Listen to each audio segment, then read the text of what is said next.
hari ini untuk jalan salib telah kita laksanakan, dan sekarang kita akan adakan misa pesta nama lingkungan Carolus Borromeus. Misa pada siang hari ini dipimpin oleh Romo Ferrer.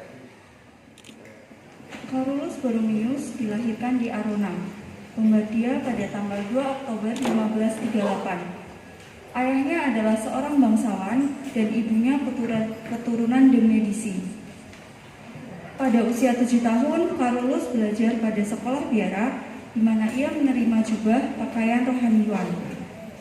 Pada zamannya, hal seperti itu merupakan suatu hal yang lumrah. Pada usia 21 tahun, ia lulus kumlot untuk studinya di bidang hukum gereja dan sipil. Setahun kemudian, ia diangkat menjadi kardinal oleh pamannya, Paus Pius keempat, dan menjadi sekretaris negara. Bentuk nepotisme dan hal-hal yang buruk lainnya selanjutnya ditentang keras oleh Carolus sendiri dengan melaksanakan keputusan Konsili Trente 1545 sampai 1563. Bertentangan dengan keinginan keluarganya, Carolus ditahbiskan menjadi imam pada tahun 1563. Beberapa bulan kemudian ia ditahbiskan menjadi uskup dan diangkat menjadi uskup agung Milano. Carolus memperoleh tempat dalam penjajaran para pembaharu gereja berkat ketekunannya melaksanakan keputusan pembaharuan dari Konsili Trente. Carolus mendirikan seminari-seminari, memajukan studi, membenahi tata tertib biara, mendirikan ordo, dan kongregasi, menulis hukum gereja lengkap, dan menyusun undang-undang pastoral. Carolus terkenal karena sikap hidupnya yang tidak lekat pada hal-hal duniawi, pertobatan yang radikal, serta penyangkalan dirinya yang kuat.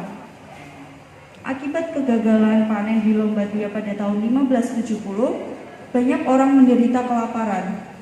Carolus tampil sebagai organisator yang disegani, sekaligus seorang penolong yang penuh pengabdian.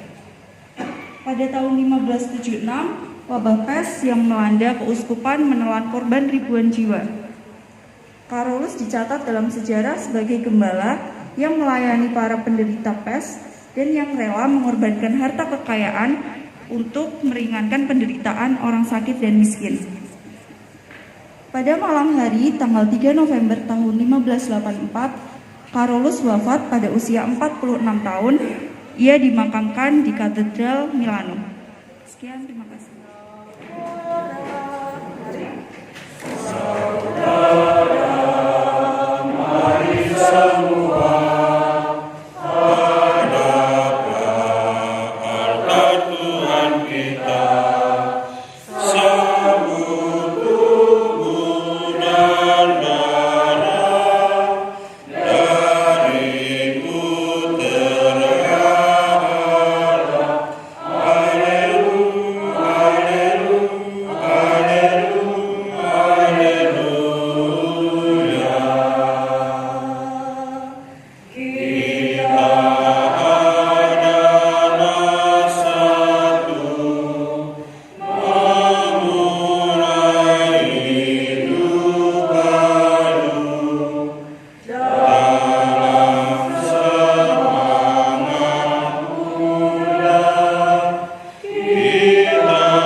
Dalam nama Bapa dan Putera dan Roh Kudus.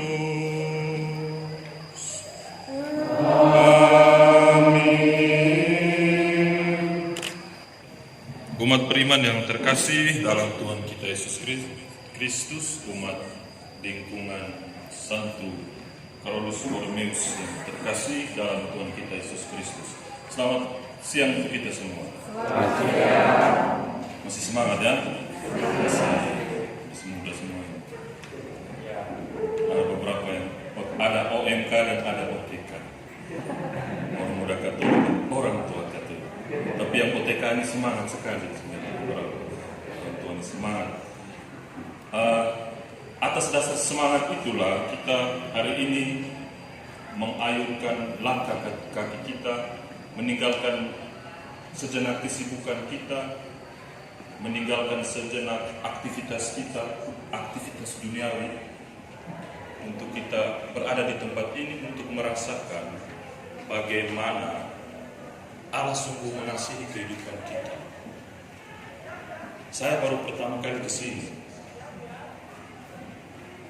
Dan ketika tadi masuk ke tempat ini, saya sungguh merasakan bahwa Tuhan sungguh ada di tempat ini.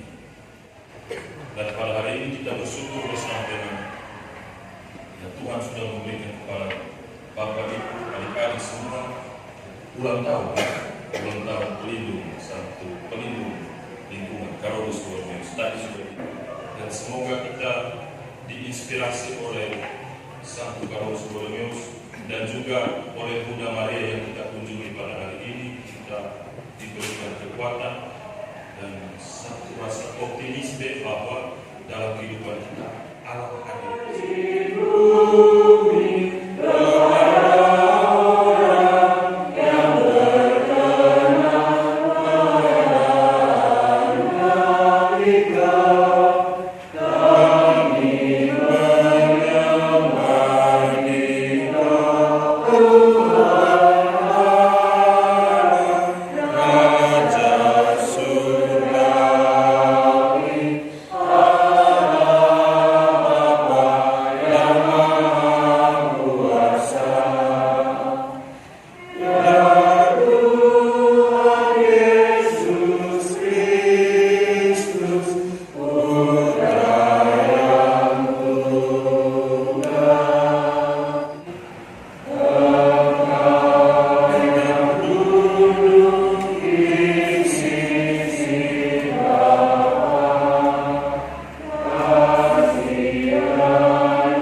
kepada jemaat di Tesalonika. Saudara-saudara, dalam kasih karunia-Nya, Tuhan kita Yesus Kristus dan Allah Bapa kita telah mengasihi kita dan yang telah menganugerahkan penghiburan abadi dan pengharapan yang baik kepada kita. Semoga Ia menghibur dan menguatkan hatimu dalam karya dan tutur kata yang baik. Selanjutnya, saudara-saudara, berdoalah untuk kami supaya firman Tuhan beroleh kemajuan dan dimuliakan sama seperti yang telah terjadi di antara kamu. Dan supaya kami terlepas dari para pengacau dan orang-orang jahat, sebab tidak semua orang beroleh iman. Tetapi Tuhan adalah setia. Ia akan menguatkan hatimu dan memelihara kamu terhadap yang jahat. Dan kami percaya dalam Tuhan bahwa apa yang kami pesankan kepadamu, kamu lakukan dan akan kamu lakukan. Kiranya Tuhan tetap mengarahkan hatimu kepada kasih Allah dan ketabahan Kristus. Demikianlah sabda Tuhan.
berjalan. Itu sangat pertanyaan menyangkut makna eksistensi keberadaan kita sebagai manusia. Hidup itu sebuah perjalanan. Tetapi untuk kita orang beriman, untuk kita pengikut Kristus, hidup itu bukanlah sebuah perjalanan. Hidup itu adalah sebuah pesiaran. Kenapa seperti itu? Karena kalau kita mengatakan hidup itu adalah sebuah perjalanan, berarti yang mengalami perpindahan itu hanya fisik semata. Contohnya kita berjalan dari Jogja ke sini, itu sebuah perjalanan. Fisik kita berpindah. Tetapi ketika kita sampai pada satu pemaknaan yang lebih bahwa hidup itu adalah sebuah pesiaran, maka yang berpindah itu bukan fisik, yang berpindah itu adalah rohani. Makanya saya bertanya kepada kita semua, apakah hari ini kita ke tempat ini sebagai sebuah perjalanan ataukah sebagai sebuah siaran? Apakah kita umat lingkungan Carolus Paulus hari ini, apakah kita adalah sebuah perjalanan ke tempat ini ataukah sebuah siaran?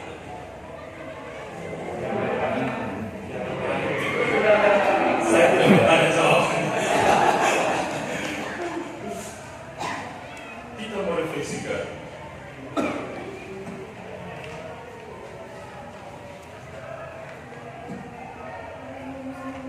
Ketika kita mengatakan hidup itu sebuah pesiaran dan yang mengalami perpindahan itu adalah hidup rohani kita, maka setelah kita kesini dan kembali ke realitas hidup kita kembali, harus ada perubahan dan pembaruan dalam hidup. Karena kalau tidak ada pembaruan dan perubahan dalam diri kita, maka sia-sialah kita capek hari ini. Sia-sialah rasa letih kita pada hari ini. Kalau setelah kembali dari sini tidak ada perubahan dalam hidup.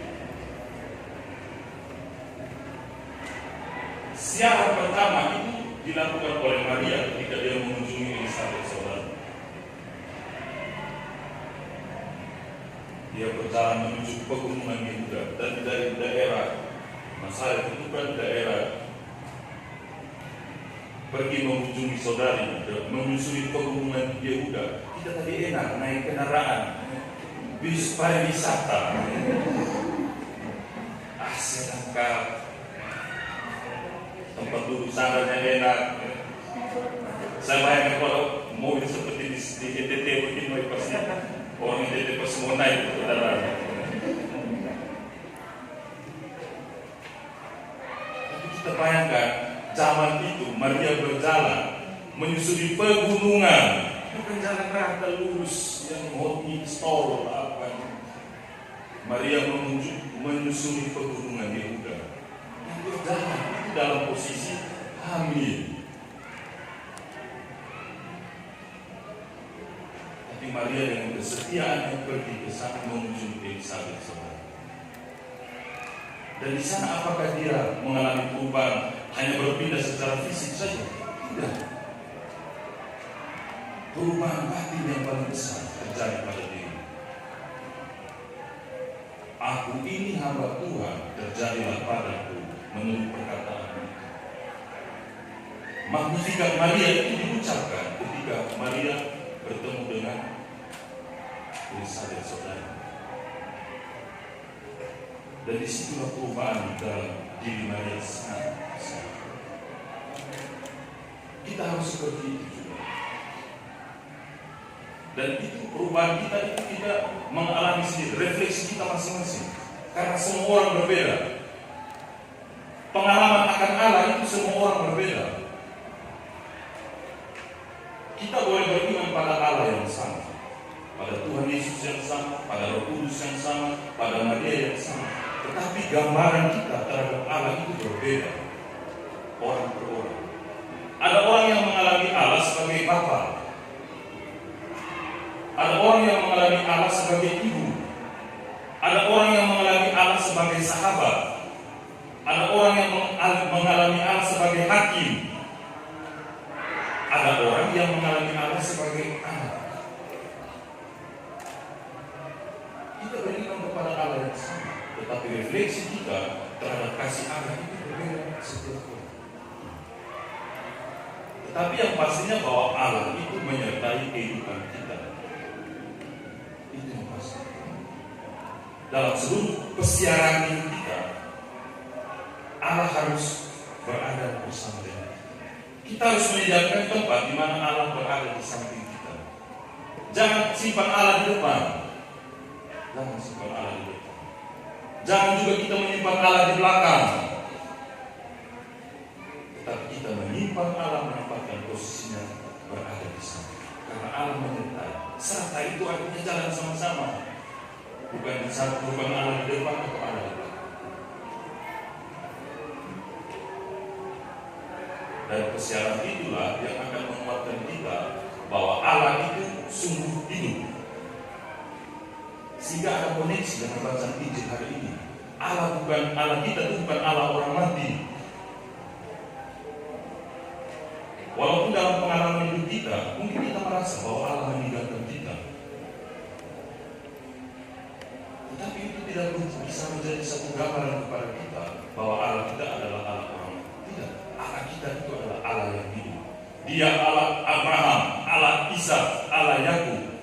Artinya bahwa Abraham, Ishak dan Yakub, mereka saat ini sudah bersukacita dalam kemuliaan dan keabadian di surga. Kita pun akan mengalami hal yang sama. Dan itu tergantung pesiaran hidup kita saat ini. Kalau siaran hidup kita baik, kita ada di tempat yang baik. Di sebelah kanan, di sana itu ada madu, ada roti, perjamuan kudus, para malaikat semua di sana. Tapi kalau dalam hidup kita, dalam pesiaran kita tidak benar, tidak sesuai dengan apa yang Allah kehendaki, maka kita adanya di sebelah kiri. Kita bukan domba, kita jadi kambing. Ya? Di sana terdapat rapat tangis dan kertas gigi. Ini bukan romverong, itu Yesus yang bilang. Kalau kita berada di sebelah kanan, kita akan ada sebagai kawanan domba. Di sana terdapat madu, roti. Tapi kalau kita berada di sebelah kiri, kita sebagai kambing. Dan di mana di dalamnya itu terdapat rapat tangis dan kertas gigi. Artinya penderitaan yang akan kita lakukan. Maka itu saudara dan saudari yang terkasih. Sekali lagi sebelum menutup komedi pada hari ini, saya bertanya, apakah hari ini kita ke Ambarawa ini adalah sebuah perjalanan ataukah sebuah kesehatan? Semoga Tuhan memberkati. Amin. Bagi gereja umat Allah, semoga umat Allah tidak kehabisan semangat walaupun hidup di tengah-tengah masyarakat yang ditandai oleh perbedaan pandangan dan ketidakpastian hukum. Semoga gereja tetap membela martabat dan kesucian hidup. Kami mohon, selamatkanlah kami oleh kasih-Mu ya Tuhan. Bagi keluarga-keluarga, negara, dan lembaga-lembaga publik, semoga keluarga-keluarga, negara, media komunikasi, serta lembaga-lembaga tidak selalu hanya memperhatikan penyelesaian praktis atas kebutuhan-kebutuhan yang langsung terasa, melainkan bekerja untuk membangun dunia yang lebih baik serta kehidupan manusiawi yang lebih bermutu. Kami mohon, selamatkanlah kami oleh kasih-Mu ya Tuhan. Bagi mereka yang berduka cita atas kematian sanak saudaranya, semoga harapan akan kebangkitan menambahkan hati mereka yang berkabung atas kematian sanak saudaranya. Kami mohon, selamatkanlah kami oleh kasih-Mu ya Tuhan. Bagi kita yang berkumpul di sekitar altar ini, semoga dalam segala percobaan hidup kita tetap percaya akan kuasa dan kasih Allah, dan semoga kita tetap percaya akan kasih tulus sahabat-sahabat kita. Kami mohon, selamatkanlah kami oleh kasih-Mu ya Tuhan. Tuhan Allah kami, kuatkanlah kepercayaan kami bahwa Engkau tidak tidak meninggalkan dunia ini, melainkan tetap mengasihi dan memeliharanya. Kami berharap pada kebahagiaan kekal di sisimu, tetapi kuatkanlah juga tekad dan dedikasi kami untuk membangun dunia yang sekarang sehingga menjadi tempat tinggal yang lebih layak sebagai pendahuluan kebahagiaan yang kami nantikan dalam Kristus Yesus Tuhan kami. Amin.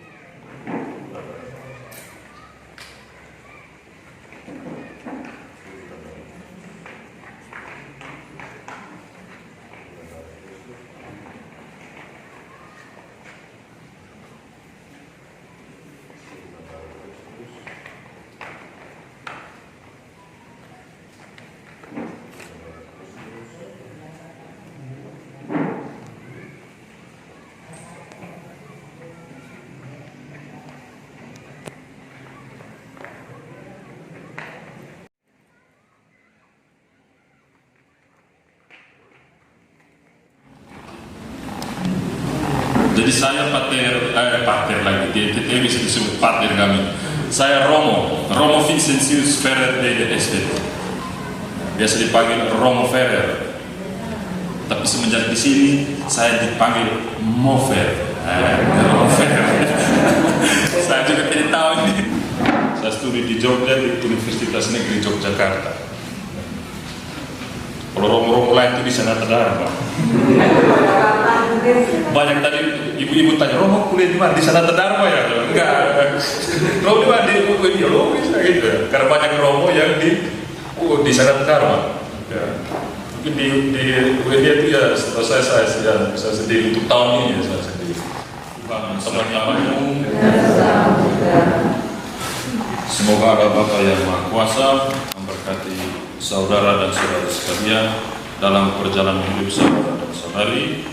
Semoga segala doa dan intensi yang kita sampaikan dalam persiaran kita pada hari ini dan juga dalam perayaan Ekaristi kita, serta kebersamaan kita dan perjalanan kita kembali, dilindungi, dibimbing dan diberkati oleh Allah yang Maha Kuasa dalam nama Bapa dan Putra dan Roh